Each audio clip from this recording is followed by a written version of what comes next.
All right, man. So last time you were on the channel, we were in Israel at the tattoo shop. What was the name of the tattoo shop? Razuk in the old city. I got it yatted. I got it tatted up, right? And you were giving us some of the context of just life in Israel and the tension of being a follower of Jesus in Israel. And some things have changed. A couple things have happened since then. And so tell me a little bit about how life has changed for you personally since October 7th. And just like, what has it been living in Israel? You've been here in the States for a little bit traveling, but what's it been like in Israel? And like, what's like the vibe? It's like, right before October 7th happened, Israel was pretty, divided because of like political stuff. In the midst of all of that things, October 7th happened, and it caught me off guard. It caught everybody off guard. I remember it was a Saturday morning, which means like for you guys, Sunday. Everybody's like resting, nobody's working. And I just got a notification on my phone. Terrorists are in Israel. Things are, I couldn't believe. I watched, because today you get everything to your hand in a second. So you're just like, oh, and I actually didn't believe. I thought it was like a scam, a prank, something happened. I texted my friend and my brother, and they were like sending me videos. I'm like, bro, this is a real thing happening right now. And I was like, oh no. I couldn't believe what is happening. And I was like, just trying to digest what happened. I remember that I was going through the day, and it was so fast that this old sense of security I had in my country, like trusting even my own strength or the government or the military or whatever, just vanished in a second. In a second. So it was like I couldn't look to anywhere. Like, where is my help is going to come from?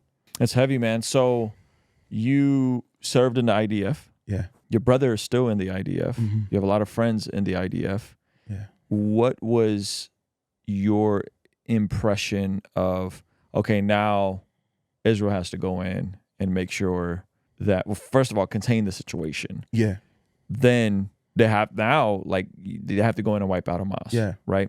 Now, how they do that is going to be controversial, and it's going to be tension there. And I think something that people miss is like Israel is this like monolith, and like everyone is like pro Bibi and whatever Netanyahu says to do. And it's not like that. It wasn't like that when I was there, and it's not like that when I speak to anyone in Israel. Israel is just as seems just as, if not more, polarized as America when it comes to the politics within Israel. So, being someone that was in IDF, what do you make of the military operation? Yeah. So, right after what happened, I was surprised what happened, how evil, human beings can get. And like, of course, I realized, because a newborn believer, it's like demonic powers and everything. And it's like the immediate reaction that came from most people is like, they wanted revenge, spirit of revenge. And it's like, and I asked the Lord to show me what his heart in this situation. Of course Israel needs to respond. There's like hostages, the price is huge. And even before October 7 happened, they were like, we know it in Israel, you have the winter time, and then you have the summertime, and then something happens, and then Israel goes for a short operation, and then it continues to go. It's the same, like the people in the southern area were going to receive rockets. It was like status quo that was held, but this time it was like cross all the red lines, so Israel had to respond in a way, but still divided, because people were really caring in Israel for the hostages. People lost trust for the prime minister, for Benjamin Netanyahu. So we're like, it was hard. Actually, Israel united in that day. It helped to unite them, but still you have those different voices. So you don't know, because if you want to go for the hostages, but you want to destroy Hamas, it's like, it's hard to accomplish both things. It's like, it's a really messy and complicated situation that Israel is been right now. My country is in right now. But I feel like they're doing their best to accomplish those goals, even though the other side is suffering from what is happening. But Israel must go and accomplish those things, because the people in Israel, the Israelis, they want Hamas to end. And I believe that even people in Gaza that are suffering from Hamas, want Hamas to end. But just like to find the way to do that in the best way. Is it fair to say that what's best operationally to get the hostages back is not necessarily best to push Hamas to destruction. Is that a fair assessment of the situation? It's hard for me to say because it's easy for us, even as an American government, as Joe Biden will tell something, Bibi, and it's be on the press, but probably inside rooms it will say something else, something different. And what they're seeing, the whole picture is probably different. I just hoping and trusting that the Israeli government is doing whatever, even though I don't have faith specifically. Like you have like camps, in Israel you have camps for Bibi, like it's a Iraq Bibi, which means for only Bibi. And it's camp that says, like Iraq Lo Bibi, which means only not Bibi. So I have like two different camps in Israel. There's people that like or either for Bibi or either not for Bibi. And like even if I'm not for Bibi, I hope that he's acting in a way. Of course, that's not only his only decisions. There are like a lot of people around him that make the decision. They have like there's a coalition, right? And even exactly. people from the opposition that are on the coalition as well, right? So do you think that the majority of Israel is standing with Bibi in some of his policies? Bibi's Netanyahu, for those of you guys who don't know. Or do you think the majority of Israel is not with Bibi right now? Because it's really hard to gauge. I feel like prior October 7th, there was a lot of infighting. You guys had the constitutional amendment that they were trying to change. Yeah. Can you talk a little bit about that and just some of the internal protests and everything leading up to October 7th? So there was like this law that they were trying to pass. It's basically would give so much power to the coalition that they would be able to override some of the Supreme Courts, basically. Yeah. So they have. It sounds like you guys have similar. We have 3 branches here. Yeah. You got. I don't know how many branches you guys, but it seems to be checks and balances. You have the Supreme Court, and then you have the executive branch or the coalition. And this law that they were trying to pass would have allowed the executive branch, the president, to override anything that the Supreme Court passed, which is not good. Yeah. It will solve some things, but it will create more issues. More issues.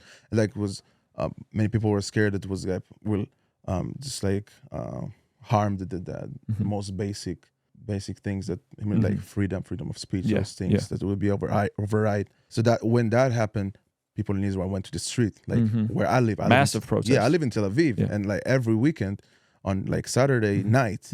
You would see like thousands of people. I remember driving with my friend in his car and being stuck. Like suddenly out of nowhere, like 100,000 people showed up and just protest against that. Just in that kind of environment, October 7th happened.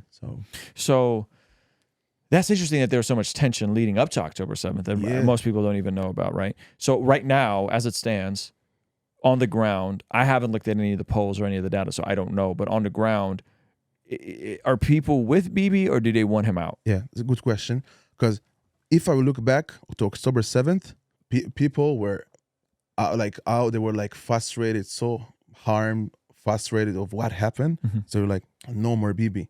He led us to this situation.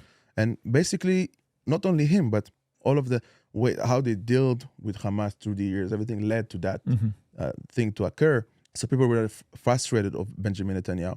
But as I see that the world started moving, and time passed, something's like about time, how time can affect ourselves. Even if something so hard happens, time can change things. Some people are coming back to the BB's camp again. I still feel like most people are not. Really? So you think most people are not for him? Yeah, anymore. Interesting. I think there's a lot of criticism to go around, and you tell me what you think. Is this entering conspiracy theory land, or is this reasonable with the people that were near those kibbutz? That's how you say that word, right? Yeah, kibbutz were not fans of Bibi and the conservative right-wing arm, and then they moved a lot of the military presence away from the Gaza border and put it towards the West Bank. And so it was like the people that got the worst affected by it were the people that didn't care for him. Yeah. And there's theories. I don't know if this is a conspiracy theory or this is reasonable to think. It's like the government intentionally pulled out some of the military presence because they're like, these people in the kibbutz are like socialists and weirdos, and they all want to live on a compound together, right? And so like, we don't need as much protection for them. Like, is that a fair way of thinking? I don't think that extreme way, like it wasn't that intentional. Yeah, but for you, you're right. Those people that live in the kibbutzim, a lot of them. Actually, one of them, she was the leader of one of the largest organizations. That there are some like small group of Israelis that are come against the Israeli military or like different groups. So one of like I think that she was like the CEO, like the head of that. She was murdered on October 7th.